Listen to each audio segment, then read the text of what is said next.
The imagery of a military operation being celebrated during a festival of harvest, striking, bewildering at first, but convincingly natural to the soil it springs from. Meghalaya, a state in India's northeast, where indigenous expressions of faith and love for the land, the diverse harvest, and the motherland surpass all definitions of proximity and distance. After all, faith and love are not about proximity or distance. Meghalaya, Megh ka alaya, means abode of clouds, distant by hundreds of miles from geography in the heart of Bharat, the place from which erupted the travelling cloud of Kalidasa's prolific imagination. Bharat, a composition, a poetry in itself where a cloud travels geographies carrying a message of love to the beloved. Namaskar, I am Sumati Maharishi.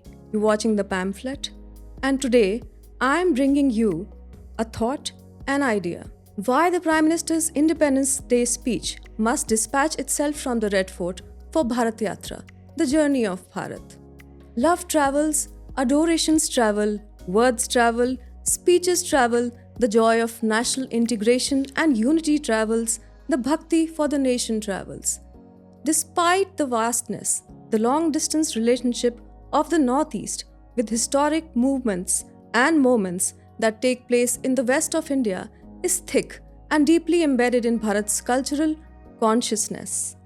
Meghalaya saw this unique journey, patriotism, as a slender theme within the larger theme of good, evil, harvest, happiness, and joy.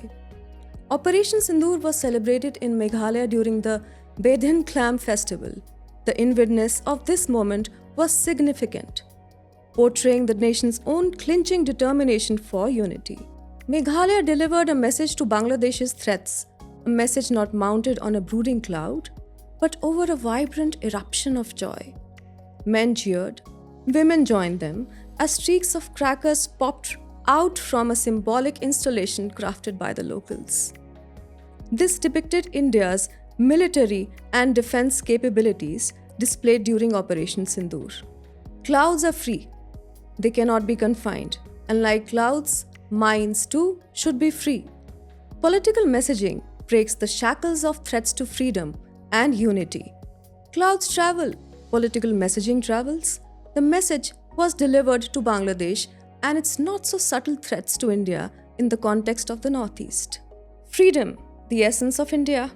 Freedom of the mind, the essence of Bharat.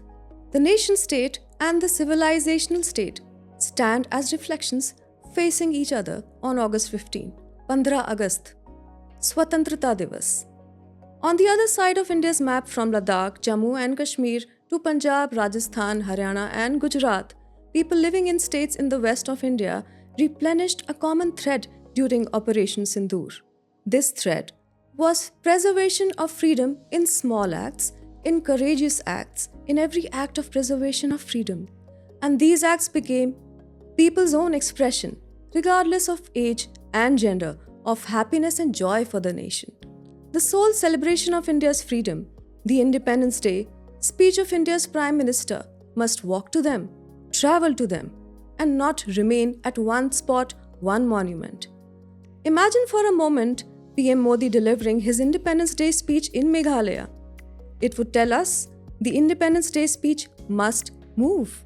It must travel. It must undertake a journey across India each year to meet people who preserve freedom. India's people. Delhi से चलकर SPG और अपनी speech सहित बस एक दिन के लिए पीएम मोदी चुरू या डोडा या पानीपत या कच्छ में डेरा डालें. This, if done with a vision to truly decolonize, will stimulate and accelerate the process of civilizational preservation. It will have an impact, bigger, of different proportions in public perceptions, more vast than the rejuvenation of belief that PM Modi's catalyst-like custom of visiting India's soldiers during festival has achieved all these years. Bringing the Independence Day speech out of the Red Fort will galvanize India's understanding of doing, of action, of the bias for doing, of chikirsha. What shall we do next? What is there that we can do? These are not my words. This is perhaps what you are thinking currently, wondering what you can do to strengthen India's resolve for decolonization and India's work to render ineffective several colonized remnants. It's an exercise we collectively are either failing at or maybe hesitant to effectively undertake in our efforts to breaking free from our identity as Indians. What shall we do next? What is there that we can do? It is a question we must ask ourselves. Looking at the West, where those who colonized us centuries ago, years ago, are themselves getting gripped by what seems nothing less than counter-colonization. Tentacles of cultural occupation surround their own citizens, culture, local symbols of identity, in perhaps a generational project. What shall we do next? What is there that we can do? A question we must ask ourselves, looking at the East, where those India helped become free themselves are subjugating, stifling, targeting, persecuting, trying to erase, finish our own, who share the same religious, cultural, and civilizational identity as us. Further east, where Sanatan's own continuity found itself gasping in the vacuum of war between two nations that preserve temple wealth, Sanatan, Ramayana, and the Hindu way of life, and are considered partners in our civilizational continuity, India's partners. What shall we do next? What is there that we can do? These are words spoken by Sri Aurobindo when he came out of jail to speak to the whole of Indian nation. Sri Aurobindo's Uttarpara speech is that one rousing element that proclaims the strength of the Indic mind to uphold the intrinsic relationship between spirituality, cosmic consciousness, and nation. It is the inspiration catalyst that must compel India, India's Prime Minister, and Indians to explore the profound connection with the ideal demeanor of the civilizational state and the ordinary Indian, the ordinary citizen. बंदे मातरम का मात्र सुनाई ना देना या उसकी गूंज का धीमा हो जाना ही मन के भीतर की जिज्ञासा को झंझोड़ के रख दे, ऐसा था वो समय. Such were our freedom fighters whose soul, nerves, and heart nurtured the freedom movement. Sri Aurobindo said in the Uttarpara speech, "When I went to jail, the whole country was alive with the cry of Bande Matram, alive with the hope of a nation, the hope of millions of men who had newly risen out of degradation. When I came out of jail, I listened for that cry, but there was instead a silence. A hush had fallen on the country and men seemed bewildered, for instead of God's bright heaven full of the vision of the future that had been before us, there seemed to be overhead a leaden sky from which human thunders and lightnings rained. No man seemed to know which way to move, and from all sides came the question, what shall we do next? What is there that we can do?" under the British rule, we were at war with our present, Vartaman. Today, we are at war with cultural and political forces that want to break India.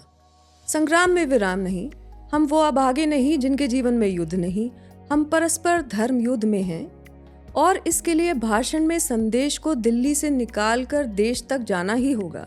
War brings reflections. What unfolded in Meghalaya's Harvest Festival was a reflection mounted on tradition, where those celebrating harvest and cultural prosperity were Indians keeping the internal memory of tradition central to the idea of their nation's military success against the enemy. The reflection was of a victory, personalized and personal, as evident in the participation. For these people, the national became personal and freedom personalized. The expression was and in of Ananda, bliss, Ulhas, happiness and joy, unrestrained. Bharat, Virat देश. मातृभूमि की विराटता वैदिक काल में ही सदा के लिए अंकित हो गई थी.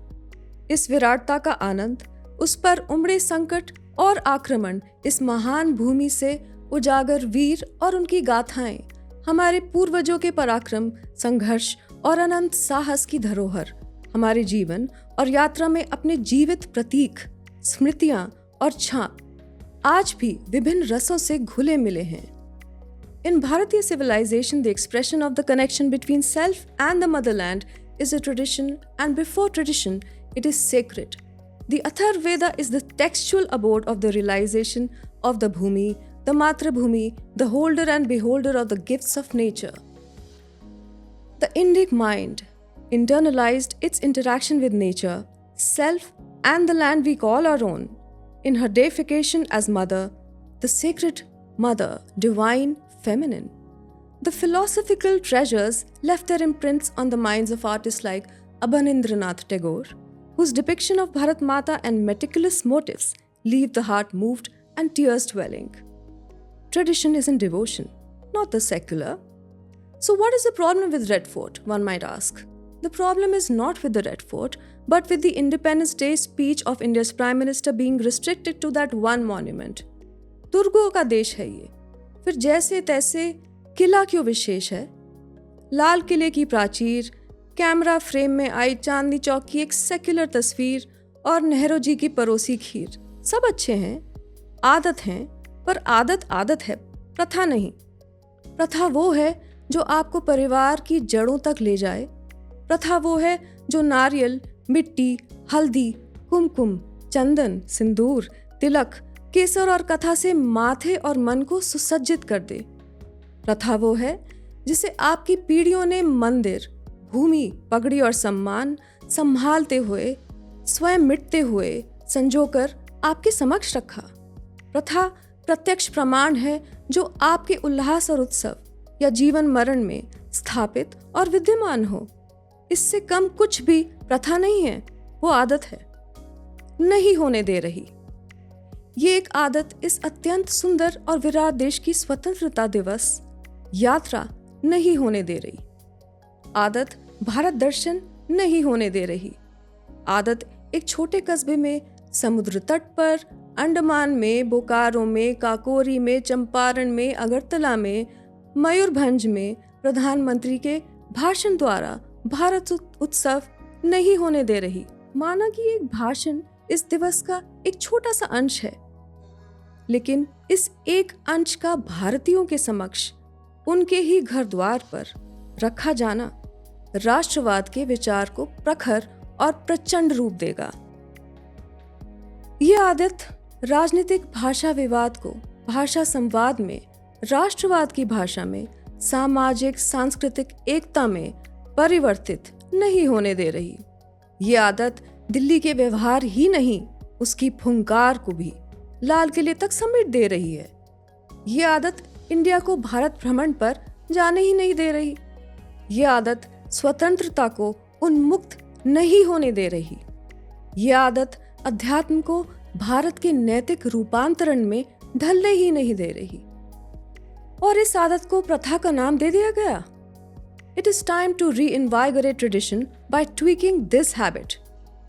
Let us be as progressive as any nation that ever existed, and at the same time as faithful and conservative towards our tradition, Swami Vivekananda said. The textual source and force keeping us meditated upon memory is the Markandeya Purana, propelling a sense of the constitution of Jambudvipa, the geographical expanse, mountain systems, mountain ranges, mountain peaks, Ganga, Godavari, the lakes and valleys, and so many more facets of our country. The virality of memory is a subject of focus in the Chandogya Upanishad. Hope is considered greater than memory in the Upanishadic wisdom, meditating on hope as Brahman, on life and truth, the understanding of faith and steadfastness are essentials we learn.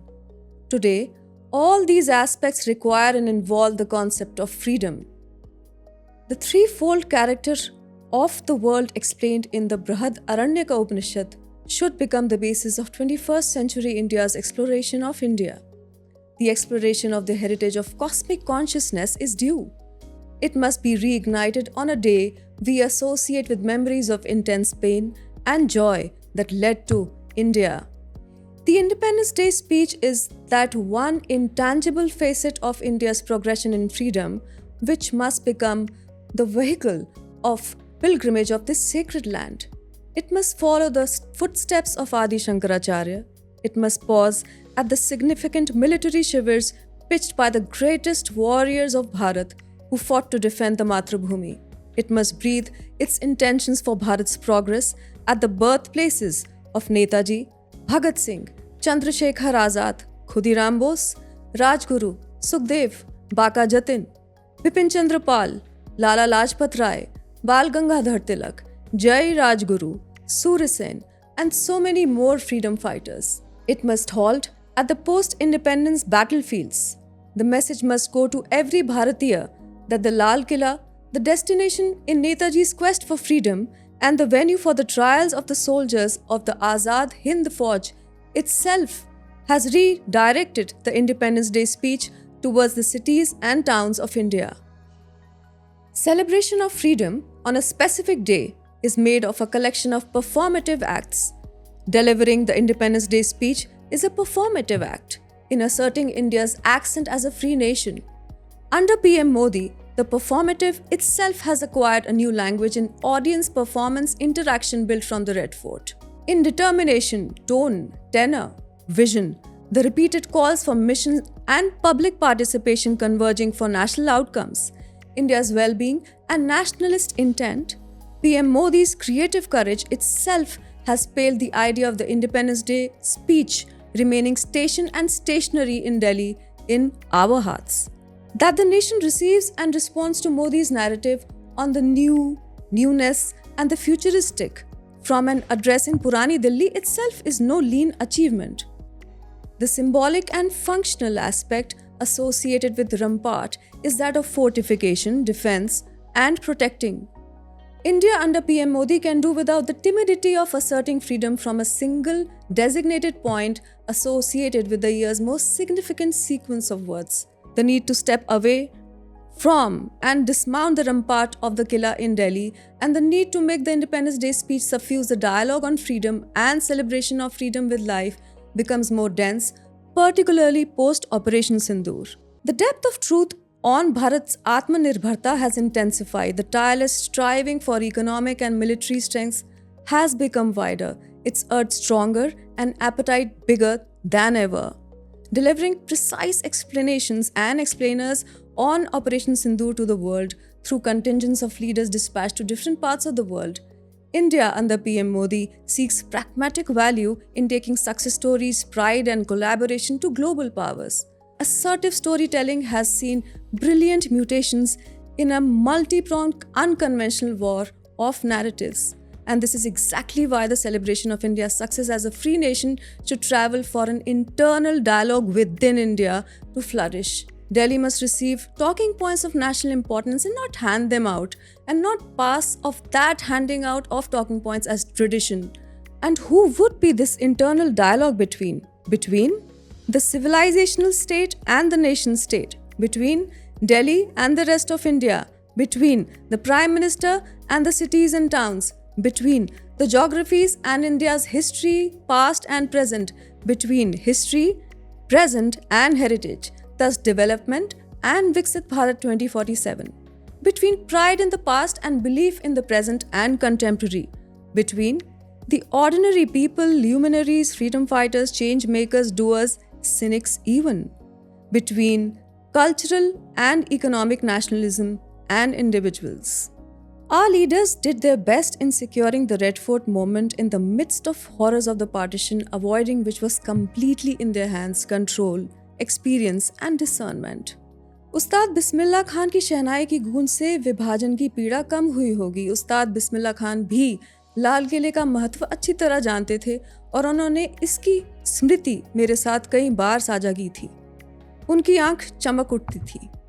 आज़ादी का वो दौर और था। उसके अपने वैचारिक, मानसिक, सामाजिक, आर्थिक और संस्कृति को लेकर संघर्ष रहे। वो लोग और थे, उनकी स्मृति और कई पीढ़ियों की स्मरण शक्ति एक नहीं। उस हिंदुस्तान को लाल किले और चांदनी चौक के एक दायरे में बंधा हुआ एक भाषण मंजूर था, क्योंकि सब जरूरत के हिसाब से थोड़ा आधा पाकिस्तान तक सीमित हिंदुस्तानी रवैये पर टिका, लटका, भटका चल जाता था। It's a chapter in a long and collective urge to forget the past, even while ceasefire violations on India's western border, a proxy war against India, support to terror activities and persecution of Hindus in Pakistan, attacks on the cities of India, Pakistani support to militancy in Kashmir over the decades after independence refused to let us look away.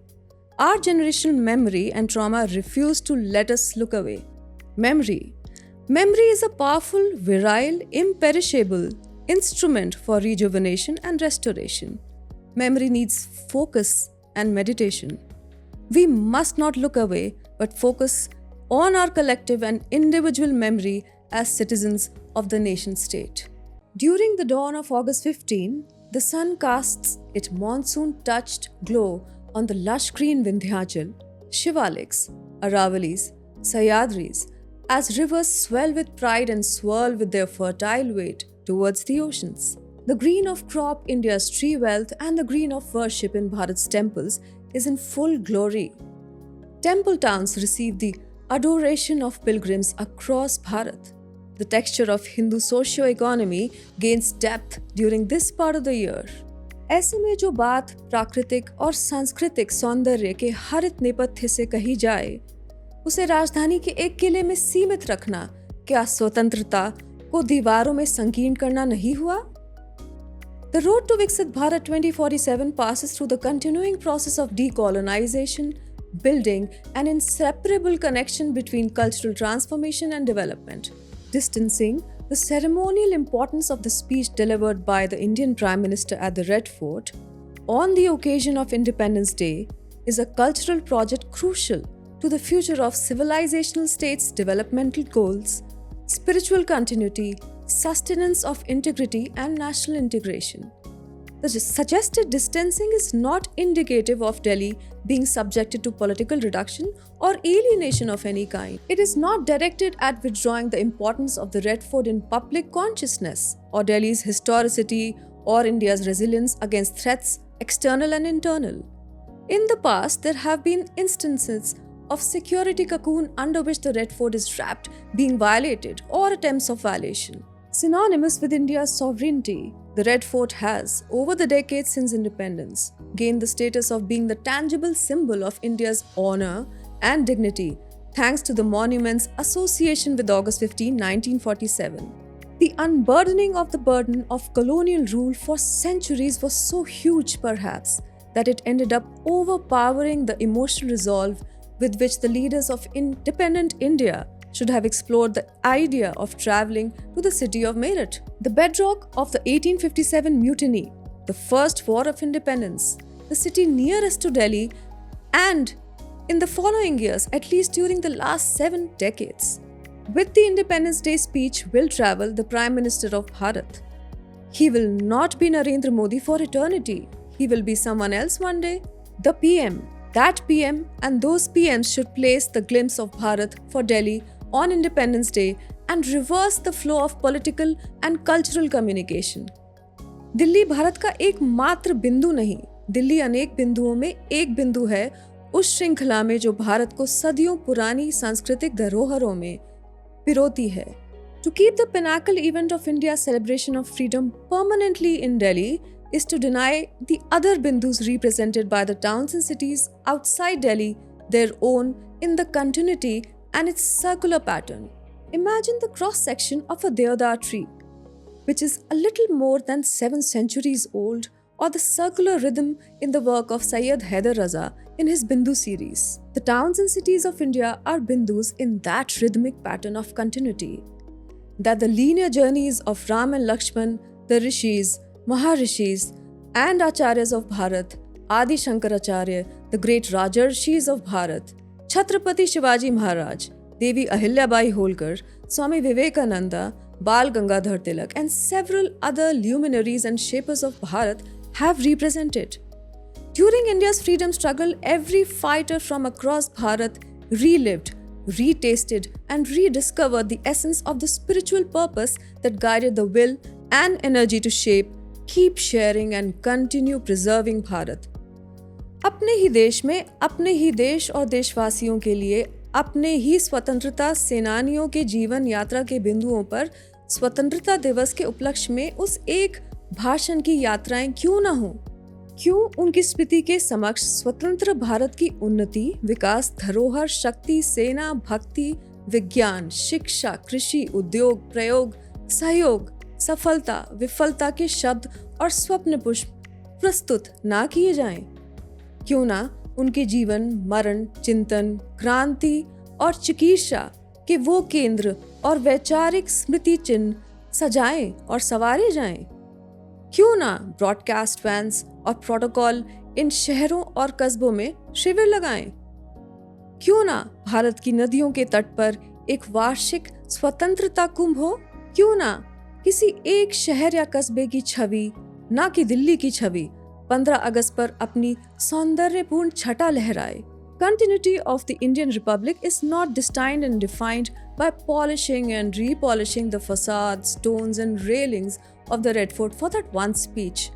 It is in giving the towns and cities associated with our freedom fighters that one opportunity to build, nurture and strengthen the dialogue and journey to 2047, where each Independence Day would be a milestone in continuum. It lies in giving them a chance to reveal their inner expression of freedom, unveil the progress they have made and document their cultural and socio-economic evolution, while noting down the areas of improvement in infrastructure, education, economy, welfare, governance, and life there, and executing the improvement-oriented changes during the window and deadline of 1 year between 1 August 15 and the next. The celebration of freedom has to be tied to local aspirations that progress energies required to bolster India's economic growth and prosperity, the understanding of nation and nationalism, the public conception and understanding of individual roles and actions, and what those roles and actions mean to India's social, cultural, and economic upsurge towards 2047. One speech from a point on the world's highest railway bridge built above the Chenab. One speech from a city rising as a promising innovation hub. One speech from India's prospering hub in medical or defense or industrial manufacturing. One speech set in the midst of India's millet bowl. One speech delivered from Imphal or Shillong or Kohima or Gangtok or Tanjavur or Bhubaneswar or Mysuru or Puducherry or Dhanushkori or Vishakhapatnam or Palakkad and definitely Wayanad. PM Modi's own life as a Karyakarta has shown that the vision of truth and discovery is spontaneous. The abolition of Article 370, the building of Ram Mandir, the shrinking of the Red Corridor, the reclamation of public trust through digitization, economic stability, the use of DBT, improving health, education, road and border infrastructure, the reclamation and rejuvenation of India's temples, temple ecosystems and cultural spaces. His call for celebrating and adopting Swadeshi, the initiated but lacking in mission stance Swachh Bharat movement, and several other progressions towards 2047, these shifts will strengthen the nation state but also contribute to preserving the soul of the civilization at the outset. And this must continue by doing more, repeating the doing of more and more. It will be a step in translating India's cultural impulse for positively transforming politics, which is needed to make this democracy maximize outcomes in Seva Bhav for public. Delhi, as India's capital, also happens to be the city of nation's hope. It is where people expect a sense of duty towards the nation in elected politicians to outdo and defeat inaction, arrogance, lack of sincerity and ideas. Making the Independence Day speech travel to India's towns and cities might just turn around the way in which politicians forget their duties towards people, nation, and the 5 years they get as the opportunity window to perform. It might just help politicians and bureaucrats realize that neither is preserving freedom a 5-year project, nor is a celebration of that preservation and protection material for entitlement. India's cants, villages, forests, towns and cities, where the internal expression of freedom is part of everyday life of the ordinary Indian, deserve to be touched by the localization of nationalism, the key and core to which resides outside the helix of Delhi. It is always difficult to do the different. It is always tough to break habits that are given the name of tradition in colonized minds. It is and always has been tough to break dynastic molds, deliberations that keep India stagnant culturally and timid politically. It has always been tough to be Narendra Modi, and Narendra Modi must do the tough. Netaji in your heart, the glimpse of Tiranga proudly unfurled atop the Red Fort in your eyes, transform India with new visual realization and long-lasting cultural memory of freedom. Make the Independence Day speech travel Bharat PM Modi. Please. For Adi Shankaracharya, for Swami Vivekananda, for Devi Ahilyabai Holkar, for Sri Aurobindo, who was born on August 15, for India's freedom fighters, for people who preserve freedom, for children who want to see and know Bharat, for India's Northeast, for a culturally awakened Viksit Bharat 2047. Jai Hind.